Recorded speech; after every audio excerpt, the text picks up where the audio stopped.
नमस्कार दोस्तों, पुनः मैं आपको अपने वीडियो में स्वागत करता हूं। और एक बार कहना चाहता हूं कि दोस्तों, कई लोग कहते हैं कि ब्रह्मचार्य का पालन नहीं करेंगे तो हमारे जीवन में कछु नहीं होगा।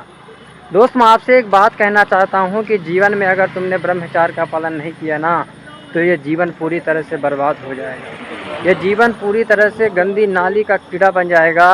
और एक बार मैं पुनः जो होता है ज़ोर से कह रहा हूँ, जीवन पूरी तरह से गंदी नाली का कीड़ा बन जाएगा।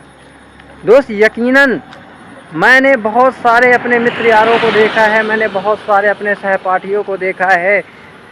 स्कूल में पढ़ते थे, कॉलेज में मेरे साथ पढ़ते थे, लेकिन हंस मैथुन के चक्कर ने और फोन के चक्कर ने जीवन को पूरी तरह से बर्बाद कर दिया है।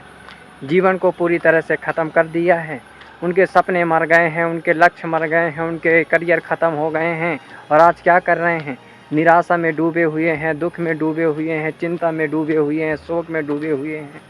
दोस्त, आप खुद सोचो ना कि हम हस्त मैथुन आज कर रहे हैं तो हमारे जीवन में जो होता है क्या क्या परिणाम आ रहे हैं। आप देख रहे होंगे कि आपका पढ़ाई में मन न लगता होगा, आपका शरीर कमज़ोर हो गया होगा, आपकी बुद्धि कमज़ोर हो गई होगी, किसी के साथ मिलने में कॉन्फिडेंस लूज हो गया होगा, मतलब आपके चेहरे की सुंदरता चली हो गई होगी। तो यह मत कहो कि आज हम फोन की वीडियो हस्त मैथुन देख रहे हैं तो जीवन में कुछ भी इसके दुष्परिणाम नहीं है। आप स्वयं देख रहे होंगे, आप स्वयं इस बात को समझ रहे होंगे और आपके जीवन में अनुभूत कर रहे होंगे कि जिस टाइम में हम हस्त मैथुन और फोन के चक्कर में नहीं थे, उस टाइम में हमारा जीवन कितना सुंदर था। कितने चंगे से घूमते थे, कितने चंगे से रहते थे, पढ़ाई में मन लगता था, बुद्धि तेज़ थी, अच्छा चेहरा चमकता था।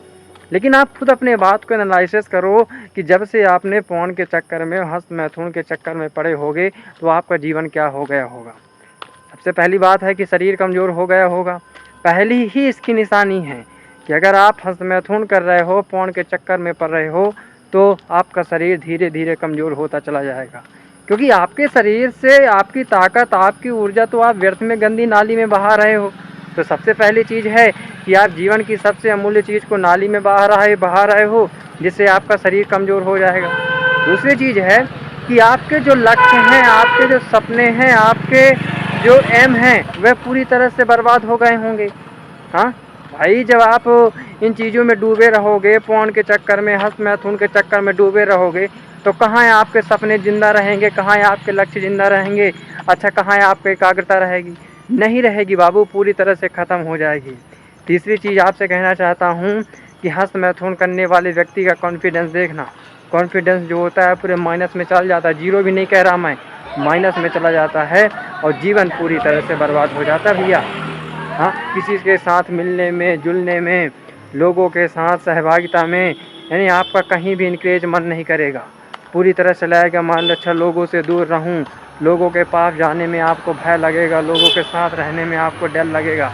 तो दूसरी चीज़ ये है। हाँ, और एक बात बताना चाहता हूँ कि हस्त मैथुन करने की वजह से आपका पूरी तरह से फ्यूचर भी बर्बाद हो जाता है। आप प्रेजेंट समय में जब हम गंदी चीज़ों में लगे रहेंगे, गंदी मानसिकता में लगे रहेंगे, तो निश्चित रूप से हमारा फ्यूचर भी बर्बाद हो जाएगा। तो फ्यूचर हमारा पूरी तरह से बर्बाद हो जाता है, करियर हमारा पूरी तरह से बर्बाद हो जाता है, आने वाली पीढ़ियाँ कमज़ोर हो जाती हैं।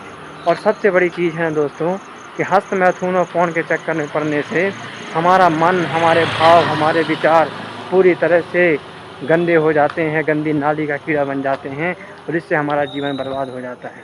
इसलिए अभी भी समय है, अभी भी वक्त है, अभी भी टाइम है। अगर हमने अपने जीवन को एक सही दृष्टिकोण से उस सही पथ में लाने की कोशिश नहीं की, तो हम उन्हीं गंदी चीज़ों में, उन्हीं गंदी जो आदत में पड़े रहेंगे और अपने जीवन को पूरी तरह से नाश करते रहेंगे। इसलिए अपने समय को देखते हुए, अपने फ्यूचर को देखते हुए और जीवन में आगे बढ़ना है तो इन गंदी चीज़ों को छोड़कर और जीवन में नई दिशा की ओर चलो। और सबसे बड़ी बात है कि ईश्वर से जुड़ना बहुत ज़रूरी है। जब तक आप ईश्वर से नहीं जुड़ेंगे, आपके भाव, आपके मन, आपके विचार शुद्ध नहीं होंगे, और जब आपके मन और आपके विचार ही शुद्ध नहीं होंगे तो गंदी चीज़ों में ही जाएंगे और हमारा जीवन बर्बाद हो जाएगा। इसलिए दोस्त, अपने को सही दिशा में लाओ, सही राह में लाओ, अपने जीवन को बदलो। इसी के साथ नमस्कार, जय हिंद, जय भारत।